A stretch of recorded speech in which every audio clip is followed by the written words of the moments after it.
버블이 된 경고가 아니라 대가들은 포트폴리오를 변경하고 있다. 변화를 사는 게 전 주식이라고 생각을 해요. 주도주 오마카세 고정 댓글 확인 부탁드립니다.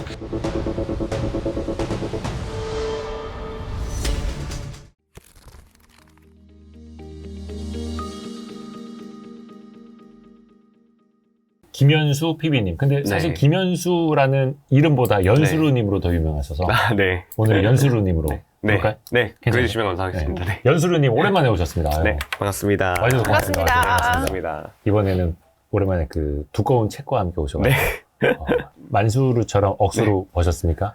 아, 벌려고 항상 노력하고 있습니다. 왜냐면 또 그 해외 주식 쪽으로는 연수루님이 지난번에 저희 YG 클럽 세미나도 와주셨었고 네네네. 또 많은 분들에게 또 이제 조언도 많이 해주고 계셔가지고 야 근데 500페이지 돼요? 와 그러네. 조금 안 돼요, 500페이지. 480페이지네. 네, 맞습니다. 무겁습니다. 네. 호신용. 가방에 며칠 들고 다녔는데 상당히 무겁더라고요. 그래서 체력을 네. 좀 올려야 됩니다. 네. 이렇게 해서.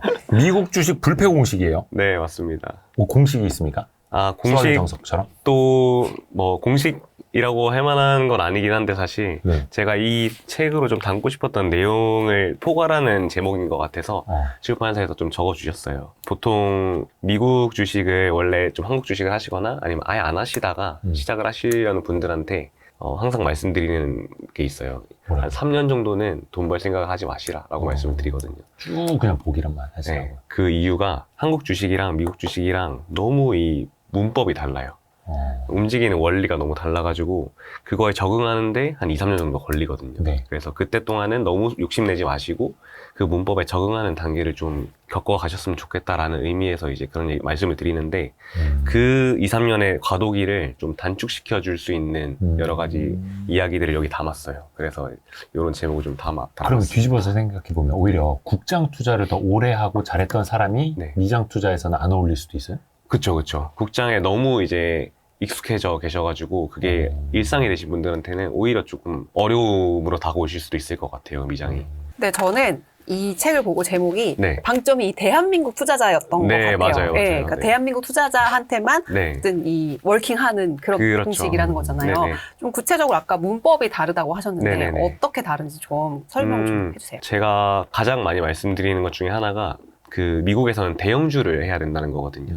이게 한국 투자자들이 많이 미국 시장에 처음 오셔가지고 하시는 실수 중에 하나가 중소형주를 찾으려고 하신다는 거예요.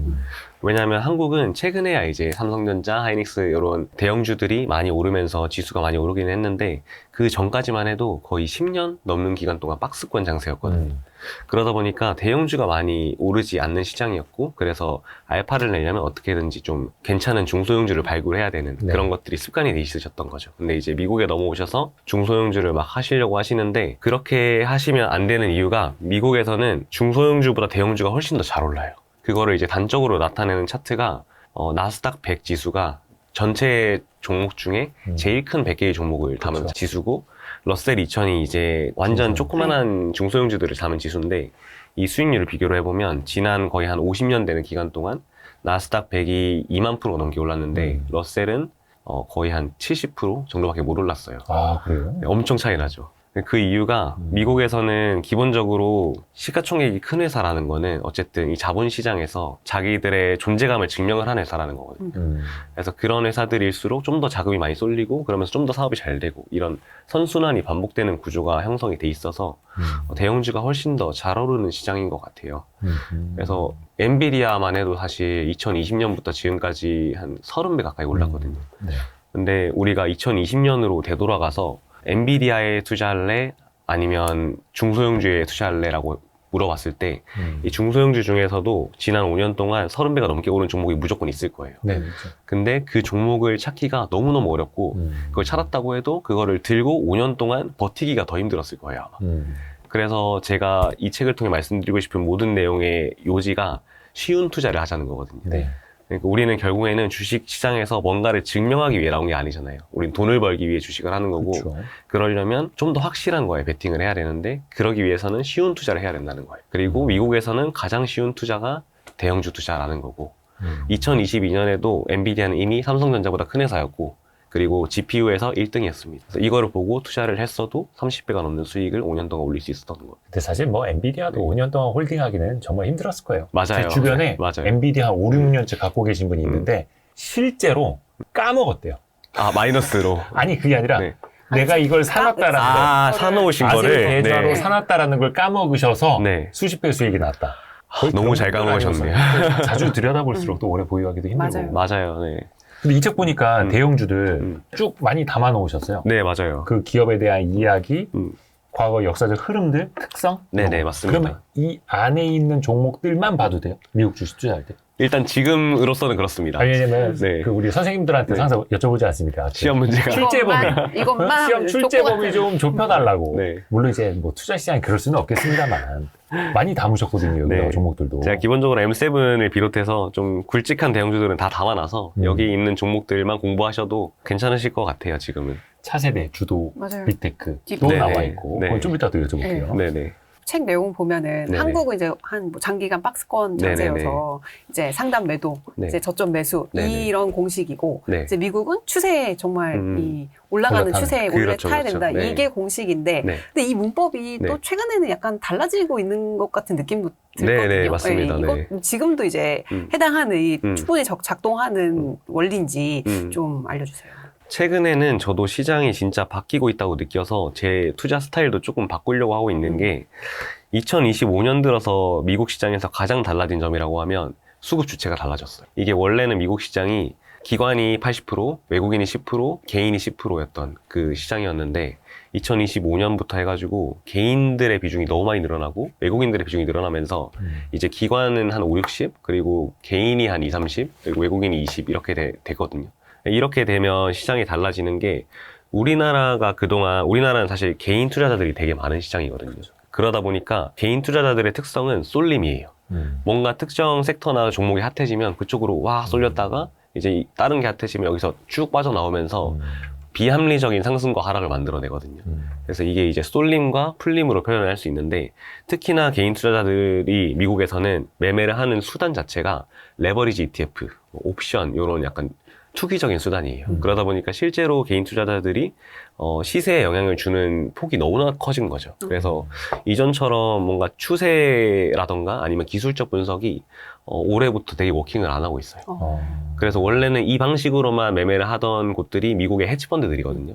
미국의 헤지펀드들이 수십 년 만에 최악의 성과를 기록했대요. 올해. 그래서 이런 룰이 좀 달라져서 그렇다고 생각을 하거든요. 지금 시장에서는 저도 이제 고민을 하고 있는 부분이기는 하지만 그 쏠림이라고 하는 거를 제대로 이용할 줄 아는 자가 좀 승리를 할 수 있을 것 같아요. 그런 거를 이용을 하기 위한 가장 첫 번째 준비물은 현금이에요. 이게 원래는 추세가 있을 때는 추세가 쭉 이어질 때는 현금 비중을 최대한 낮췄어야 됐어요. 왜냐면 그 추세에서 최대한의 수익을 벌어야 됐거든요. 근데 지금은 추세가 있는 게 아니라 쏠림이 있기 때문에 그 쏠림이 풀릴 때 더 자신 있게 살 수 있는 현금이 항상 있어야 되는 거죠. 그래서 그게 뭔가 수익률의 차이를 결정짓는 큰 요인이 될 것 같아요, 앞으로. 근데 어떻게 보면 이제 앞에서 국장하고 미장은 이제 문법이 다르다 해서 국장에서 과거에 투자 잘하던 사람들이 미장에서는 못했던 이유도 지적을 해주셨는데 이제 추세에서 쏠림으로 가고 기관 중심에서 개인 중심으로 만약에 힘이 또 이동을 한다면 과거에 코스닥 잘하시던 분들이 네네. 미장에서 이제 잘할 수도 있겠네요. 아, 그러실 수 있죠. 네, 맞습니다. 성악개미들. 네. 미장을 국장으로. 근데 미국의 네. 개인 투자자 비중이 늘어난 이 네네. 요인에는 네. 서학개미 또 포함이 되는 거 아니에요? 아, 서학개미도 포함이 되는데 네. 가장 큰 요인은 이렇게 미국 시장에서 리테일 개인 투자자들의 비중이 늘어났던 적이 한 번 있어요. 딱 2020년이거든요. 게임스탑 때요? 네네네. 네. 그때 코로나 때 엄청나게 많이 유입이 됐었는데 사실 그때 유입된 개인들은 되게 돈이 많은 개인들이었어요. 그래서 그 사람들이 원래 돈이 많았었기 때문에 뭔가 시장에 영향을 줄 정도로 막 투기적으로 그 정도로까지 매매를 하지 않았었거든요. 근데 지금 최근에 제가 봤던 통계 중에 되게 충격적이었던 게 미국의 원래 하위 50% 계층은 주식을 안 하거든요. 거기는 다 노동소득으로 먹고 사는 계층인데 그 계층의 주식 보유 평균 그 금액이 엄청 올라왔어요. 원래는 한 1억 원대였는데 3억 원까지 올라왔거든요, 최근에. 직접 투자 아니면 401k 직접 연금? 투자로 하시는 분들이. 그래서 3배가 늘어난 거네요? 네, 그렇죠. 블루 칼라들, 미국의 블루 칼라들도 기존에 그렇죠, 주식 그렇죠. 모르다가 맞아요. 이제는 한국의 동학개미들처럼 직접 투자한다고. 그렇죠. 이거 맛을 봤구나. 맛을 보신 거죠. 직접적인 뭐 네. 결정적인 이유가 있어요? 그게 제 생각에는 2020년에는 욕심이었다면 지금은 좀 두려움인 것 같아요. 이게 너무 노동소득이랑 자본소득의 격차가 커지다 보니까 너무 이제는 이렇게 가니까. 네. 노동소득만으로는 살아남을 수가 없겠구나라는 위기감을 인식을 한 것 같아요. 절박함 네, 때문에 그쵸. 투자에 뛰어든 거네요. 네, 그렇죠.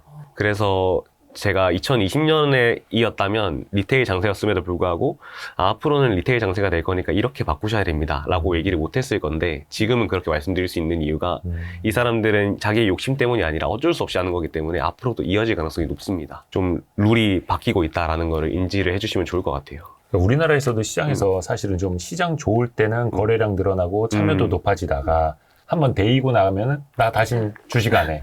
두 번 다신 사랑 안 해. 이러면서 이제 또 빠져나갔다가 그렇죠. 증시 좋아지면 또 다시 들어오고 네네. 결국 영영 떠날 수는 없는 것처럼 거기도 마찬가지라. 맞습니다. 네. 네, 좀 최근 시장 얘기를 조금 해보자면 네네네. 네, 최근에는 뭐 미국도 그렇고 국내도 네. 그렇고 약간 좀 숨고르기 같은 느낌인데 그렇죠. 이건 또 어떻게 해석하세요?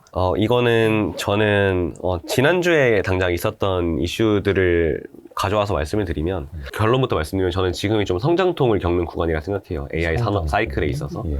그 이유는 AI 산업이라고 하는 게 이제 2022년 말에 챗 GPT가 등장해서 쭉 커오던 과정이 다 이제 어떤 거였냐면 GPU를 최대한 많이 확보를 해서 이걸 다 때려박아서 무조건 좋은 모델을 만들어야 돼의 싸움이었어요. 근데 지난주에 시장이 빠졌던 이유는 사실은 뭐 오라클 실적 발표도 있었고 오라클 실적 발표에서 이제 오픈 AI가 그래서 도대체 언제 돈을 버는 건데 라는 의문이 들게 만들었고 브로드컴 실적 발표에서도 숫자는 좋았지만 AI 마진이 별로 안 좋던데 라는 의구심이 생기면서 이제 빠진 거거든요. 그래서 결국에는 지난주부터 시장이 좀 들이밀기 시작한 잣대는 너네 도대체 언제 돈 벌 건데 인 것 같아요. 그래서 AI로 돈을 벌 수 있냐 없냐를 증명하는 게 지금 이제 점점 더 중요해지고 있는 과정인데 이런 것들이 최근에 이제 시장에 영향을 주기 시작했던 이유가 저는 그 구글의 제미나이 3의 등장 때문인 것 같거든요. 이 제미나이 3의 등장이 충격적이었던 이유는 뭐 성능이나 뭐 이런 것도 있지만 엔비디아한테 원래는 70%에 달하는 엔비디아 텍스를 냈어야 됐어요. 모든 회사들이 엔비디아 GPM이 70%니까 그래서 GPU를 하려면 그걸 냈어야 됐는데 구글은 엔비디아 텍스를 안 내고 거의 한 3분의 1, 4분의 1 가격에 자기들의 칩을 만들어버린 거죠. TPU를 만들어버린 건데 그렇게 함으로써 엄청난 비용 효율성을 달성할 수 있었단 말이죠. 그래서 만약에 앞으로 에이전틱 AI 시대가 도래했을 때 GPU를 쓰는 것보다 TPU를 쓰는 게 훨씬 더 돈을 많이 남겨먹을 수 있는 구조를 만들어낸 거거든요, 구글이.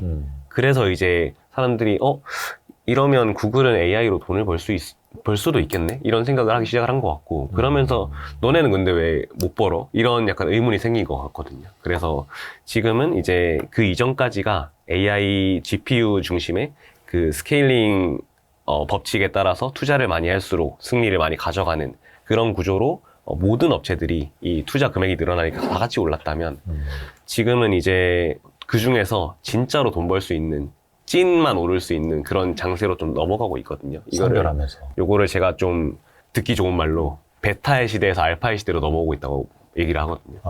베타라고 하면 이제 시장에 베팅을 하는 거예요. 그러니까 AI가 시장 자체를 그냥 올려버리니까 이 AI 시장에 올라타야 된다라는 시대를 지나서 이제는 알파, 그러니까 종목이 가진 뭔가 특별한 경쟁력에다가 베팅을 해야 되는 시대로 넘어온 것 같거든요. 그래서 그런 변화가 지금 일어나고 있고 이렇게 큰 패러다임의 변화가 일어날 때는 항상 시장이 좀 혼란스러워하면서 조정을 겪을 수밖에 없어요. 근데 저는 이게 이제 조정이라고 생각하는 이유는 어쨌든 AI 사이클은 앞으로도 지속이 될 거고 그 과정에서 지금은 포트폴리오를 관리를 하시면서 옥석 가리기를 좀 하셔야 되는 구간이지 않나라고 생각하고 있습니다. 잘못 가리면 이제 석이 되는 거고. 그렇죠. 잘 올라타야지 옥이 되는 고르는 거고. 네.